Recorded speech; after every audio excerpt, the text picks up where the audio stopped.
Dr. Akiva Gamliel, Belk, Dean of Jewish Studies at the Noach Torah Institute, LLC. Welcome to Bereisheit, Limood, and we've decided to start including the number in English and in Hebrew, Tet Zion. That's Bereisheit, Limood, Tet Zion, chapter 16. Our discussion is entitled, Abraham listened to the voice of Sarai, his wife. Now, the concept of our discussion really has to do with several gematrias. The word Be'eneka is in your sight. And the way a man perceives something, that's in his sight. And the way a lady perceives is in her sight. And so, in Genesis 21, which we're not there yet, we'll be there, God willing, in 5 weeks, Mitzvah Shem, we read that the word Be'eneka. This is when Sarah was saying to Abraham, cast this bondwoman and her son out of our camp. She and her son shall not inherit with Isaac. And so Abraham was troubled, and he didn't want to cast Hagar and Ishmael out of the camp. And he went to the creator of the universe, and he was perceiving Be'eneka. It was in his view. This is how he was perceiving it. And so the creator spoke to him. However, as we roll back to this week, to chapter 16, what Sarah did seemed to be pleasing in Abraham's sight.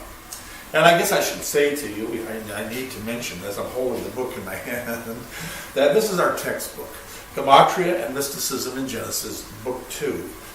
We won't be able to cover all of the subject here, but I encourage you to pick a copy up so that you'll be able to follow along in our discussions. So we're reeling back from chapter 21 to chapter 16. Now, Sarah took her handmaiden. Who was her handmaiden? Her name was Hagar. Hagar was the princess of Pharaoh. So when Abram, when his name was Abram, went down to Egypt, and he took Sarah with him and Lot, his nephew. And Pharaoh inquired about Sarah because she was very beautiful. And Abraham said, she's my sister. Well, they took her. And then when they found out that, in fact, they were married, of course, Pharaoh was not pleased, but he gave Abram many gifts and many cattle. But to Sarah he gave one of his daughters, a princess of Egypt, to be her servant, to be her slave.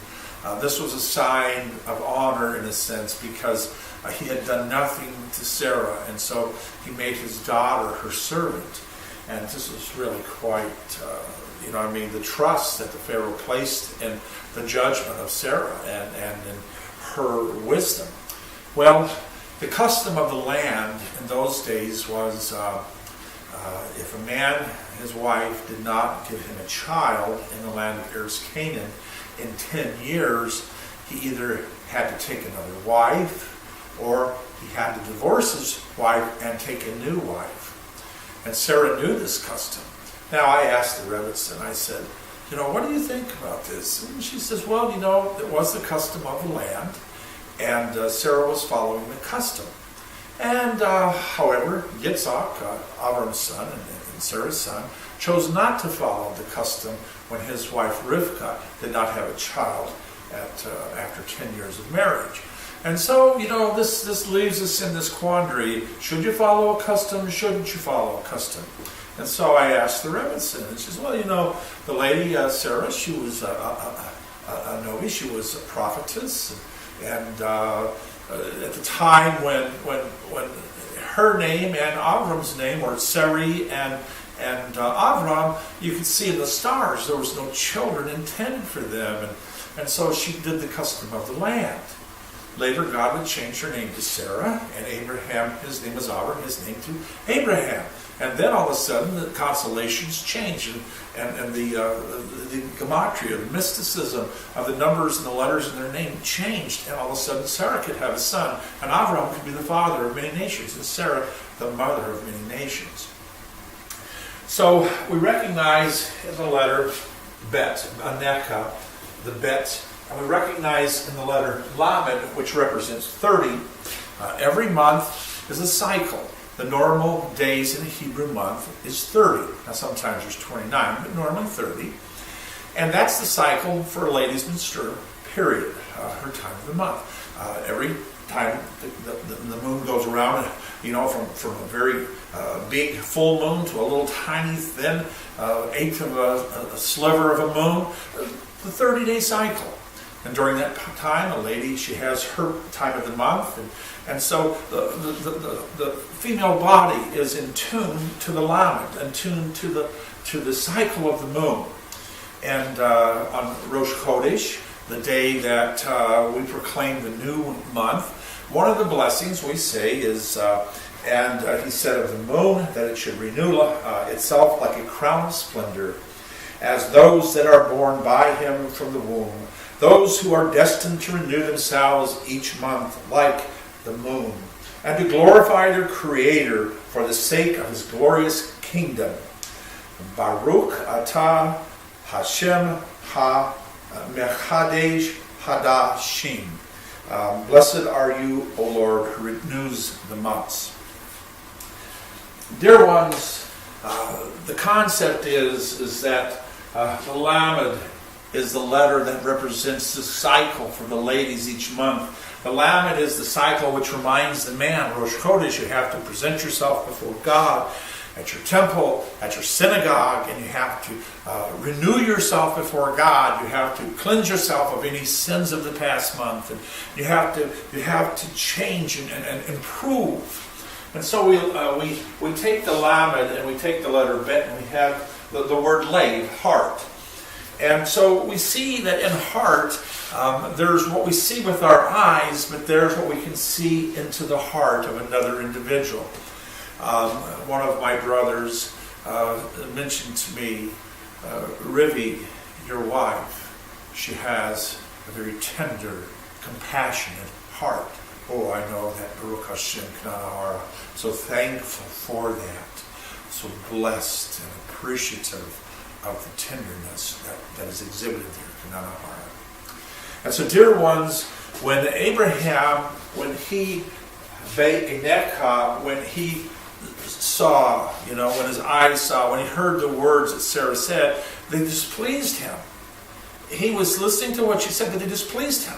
However, when she said, here, I want you to take my maiden Hagar, and I want you to have a child by her, we don't hear Abraham objecting. We don't hear Abraham protesting.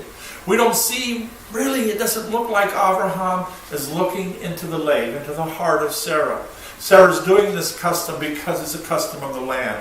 Is this really what Sarah wanted? Is this really what was on her heart? Was this really her desire to have another lady to lie with her husband? We know, of course, it wasn't. But she set herself aside. She set herself back. She put her husband's needs, her husband's wants, her husband's desires above hers. She was a great tzaddik. She was an incredible matriarch. And so the point is men, our wives will tell us, here, take this little extra bit of food. Take this and take this little bit of money and go do this. And they'll say, oh, instead of me having this, you get something. We have to look into the heart of our wife. We need to read the heart of our wife so that we'll do things that are really pleasing to our wife. And so we won't make mistakes because we're following a custom. And so, do I consider Hagar a mistake? I need to be careful there. Everything that God does is for good, and God permitted this to happen. Yet, it didn't have to happen. God had another way. It didn't have to happen. And so, Abraham had really looked into the eyes of his wife, and deep into her soul, into her heart, and instead of just going by the custom. Of course, we try to get along with our neighbors. We try to get along with the people in the community that we're living in. So we do things because we live in a community, into an area, in a city, in a town, a state, in a country. Yet, sometimes we need to look into the heart of our wife to really be in tune to what we should do and what we shouldn't do. In our gematria, we see that the word laka, lekol, Sarah, this is the voice of Sarah. And then we have blindness. Avo wrote, and that's the gematria, 400, 200, 676.